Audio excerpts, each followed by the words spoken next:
Early in the morning, after Riley left for work, many hours before Martine woke up, the doll forces Bastion out onto the streets. The doll walked around the bed and breakfast room holding a bundle of papers that it had worked on all night, waiting for Bastion to be ready to leave. The name Amir was written on the first page. "I'm still not sure why you're so insistent on doing this, Kenny." Bastion sighed as he drug a comb through his messy curls. He really needed a haircut. His hair grew so fast, and the activities of the morning had left it in a knot. The name Kenny had come about as a result of asking the doll to clarify if it was Hermes or Hermes, only to be told that it was, in fact, the leather worker who had made the doll, and neither. The doll's name was Kenny. Good to know. "There's nothing good that comes from learning about Rowan." Bastion sighed and finally exited the powder room that the B&B had. He needed to figure out at least a room he could rent out, but he had some limitations. That meant finding one was very difficult. Kenny waved his hands and held the paper stack over his head, his long ears back a bit as he marched his way back and forth. Raising a gentle silver mage hand, he wrote on the open book that was on the end table. "Learning good, memories important." "Incorrect." Bastion yawned, and his fangs were clear in the morning light. "Learning good normally. Memories important usually. Memories not good here. Memories make Kenny vulnerable." He tapped the doll on the head with an open hand gently. "Knowing Rowan means Rowan knows you." There was a pause before he then wrote, "Memories you love are important." He then waved his hands. "Are we alone with her, or is she alone with us? We will figure it out." He then walked toward the door. Bastion squinted his golden eyes and then sighed. "She's dangerous, Kenny." He shook his head and yawned again. "I need un café, por favor." He rubbed his face. Before any memories." Kenny sat the papers on his head and clapped his paws together. "Coffee for two." Then the mage hand closed the book and handed it to Bastion so that it could be used later. Bastion sighed and shook his head as he took the book back. "I need to stop by the ministry," he said as they headed out. Coffee shops were not hard to find in Tillaen. It was basically the local pastime. Kenny jumped onto Bastion's belt and the clip snapped on with a practiced efficiency. When they found the coffee shop, it did take the doll a long time to order, and it ended up ordering 2 different drinks. "You're gonna bankrupt me like this," Bastion muttered as he dropped the money on the counter and pulled the hood further down. The shopkeep tipped forward like she was trying to get a better look at him, and he just turned tail and booked it without his change. Bastion's drink was strong enough it would kill a lesser man and was sweetened to the gods. Kenny wiggled against Bastion, the hot drinks already inside him. The coffee was delicious, and honestly one of the best things this city had, in his opinion. They walked toward the ministry. Kenny watched the people, seeing how they existed. Bastion kept his head down, pulled his hood down as he moved, and didn't look up unless it was to check that they were going the right way. "I need you."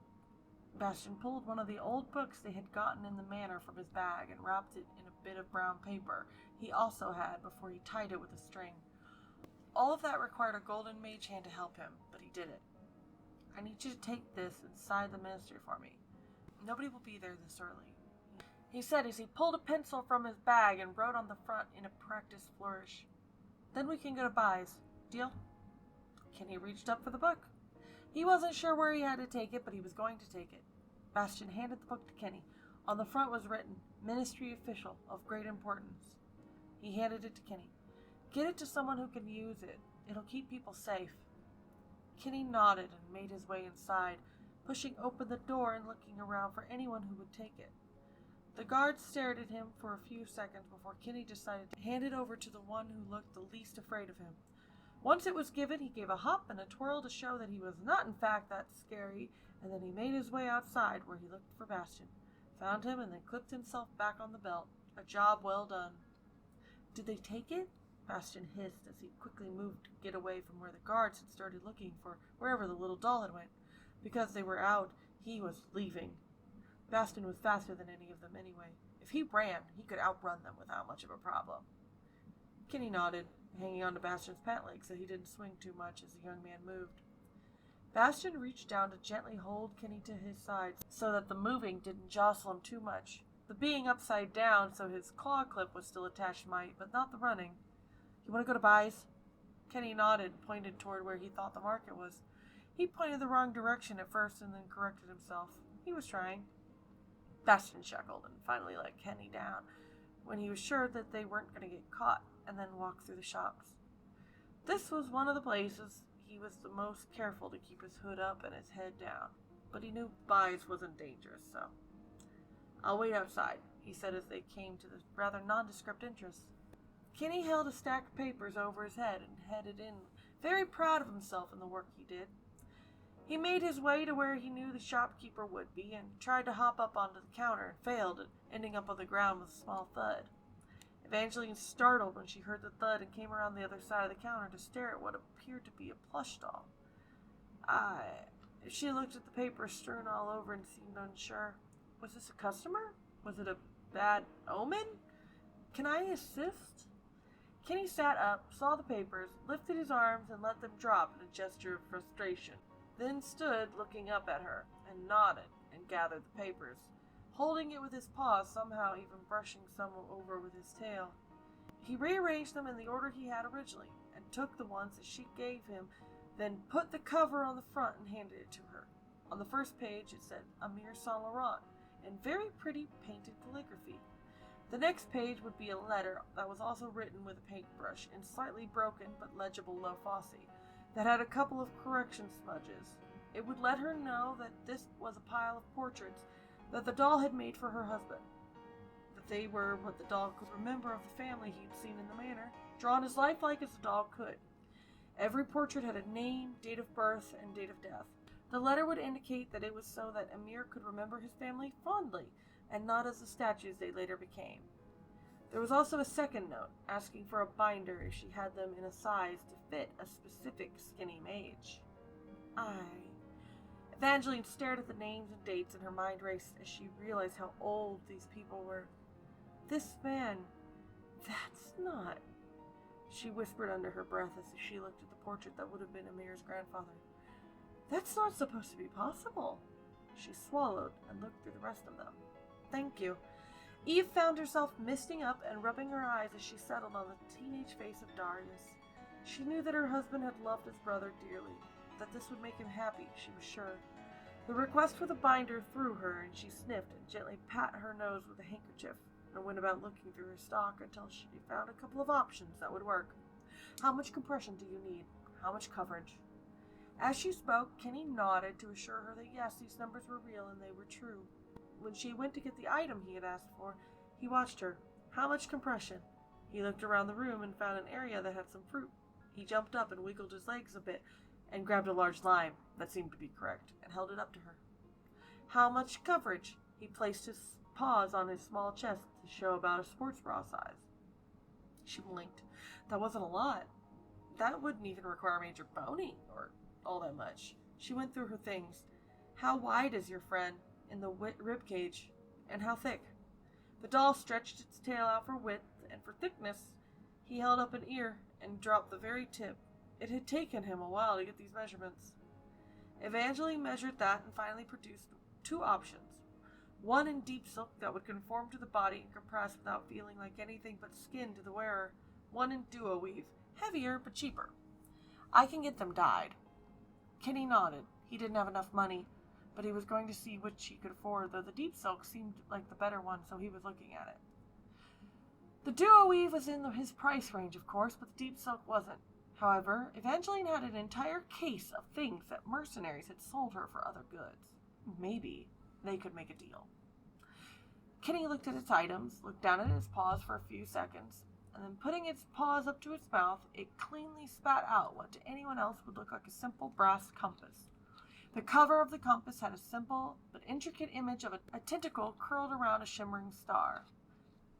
Kenny held this up to her and opened it so that she could see inside. Inside was a small blue crystal that flickered for a moment before the arcane clockwork inside lit up, and a small sphere with tiny white dots showed on its surface.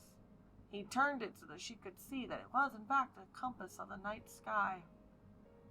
What? Evangeline looked very confused as she turned and bent to try and get a better look at the thing. It took her a moment or two of inspection before she realized that, oh, this was constellations. And they didn't match any of her own. Here, she picked up the deep silk binder. What color would you like it? She had a chart of options for him to choose from.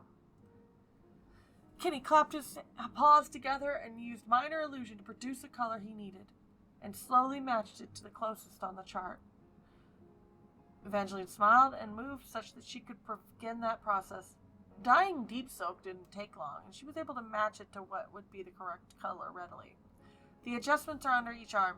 It should pull over the head. Thank you for shopping with the family buy. Please come again anytime. Kenny hopped up from where he'd been sitting on the counter and clapped his paws, accepting the bundle of fabric. He turned and looked over the edge of the counter, considered, then after a moment of rolling small shoulders, he dropped and landed steadily on plush feet. Adjusted enough to walk, as he walked out, he gave a small wave to her and opened the doors to leave. They looked around for Bastion, ears twitching and giving a few small sniffs to the clean ocean air. Bastion was sitting next to the door with his knees up and hood pulled over his face, with a banana leaf cone of elote in his hand and a bamboo spoon. That took forever, bro. Kenny celebrated having found him and held the bundle above his head so that Bastion could see it and did his best to hand it over. Bastion looked confused. What is that? Kenny bapped him with it, put it on his lap, then held his paws up as though telling him to open it. Bastion laughed and put one hand up to stop the bapping and the other set the corn down. What is it, though?